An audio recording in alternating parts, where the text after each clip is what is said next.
A potter's main tools are our hands. There's a lot of that involved in the process. It's definitely a visceral sort of a process. You can feel what it's doing when you're making it. You're not separated from it in any way.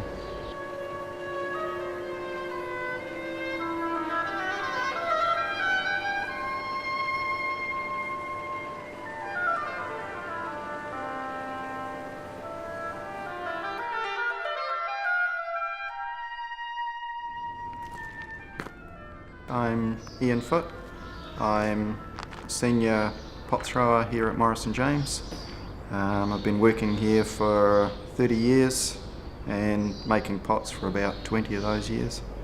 A lot of our pots are practical. They hold things, predominantly plants, but we do have quite a wide range that are purely decorative and something that draws the eye and pleases the owner, hopefully. You have to be realistic with our clay, with our process, so you do the best that you can, but yeah, you don't get too tied up with perfection, because there's never a perfect pot.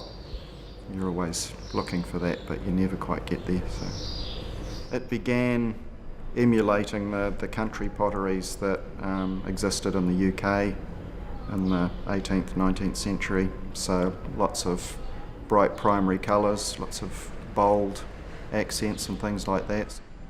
You can see there's quite a wide range of more subtle finishes that we're going for now, as we've sort of evolved, I guess, and changed with the times. At the wheel, you've got your set of tools that you're using for the day, so they're always right where you need them at the time. Each pot thrower has their own way of doing that, so they kind of set up their little routine and their little area to suit.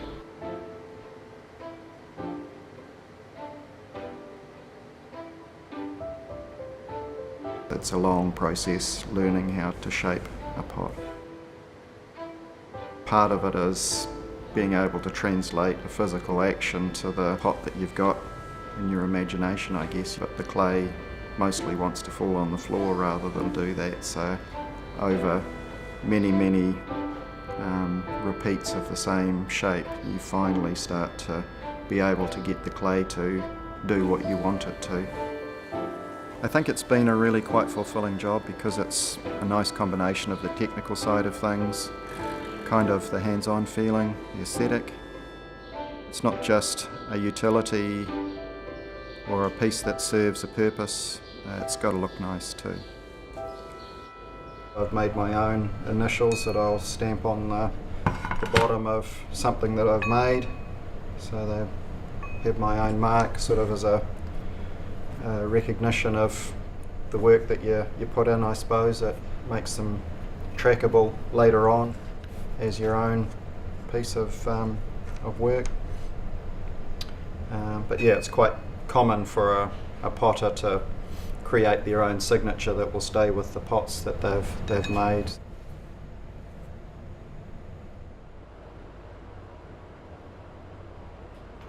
So once we've made the pot, it will go into the main drying room where all of the pots will sit together, so they'll spend about a month in that area. Our clay's quite finicky, so you can only dry it as fast as it wants to go. Yeah, you've just got to leave them to do their thing. When the pots are left to dry, you have to hear their sound.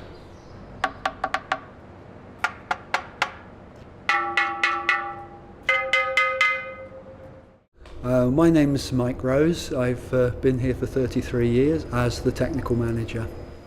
I joined in 1985, Ian joined in 1989, 4 years later. He came with no pottery background, so he's entirely learnt on the job.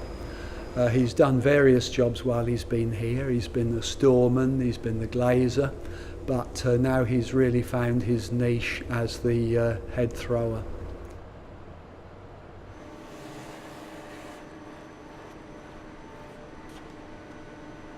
He and I work well together because He's very practical, and I'm more of a theoretical person. And I think he respects what I do, and I certainly respect what he does. This is where the pots get their character. We're generally using vibrant colours, and then it becomes a permanent fixture on the surface of the pot.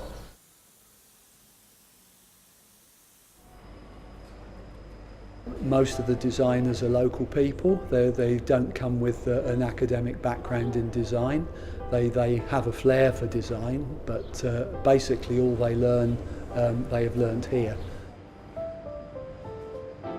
I think you can regard them as kind of folk designs. I don't think you'll see designs like this anywhere else in the world, partly because this manufacturing operation is, I believe, unique.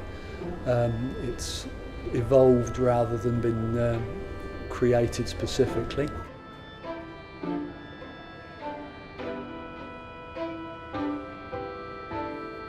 So we have a lot of natural, sort of iconic designs that we work with.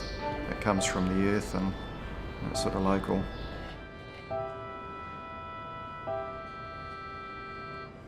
Things move on, tastes change, and I think after 33 years it would be a bit depressing if nobody wanted to buy our products, and fortunately they still do.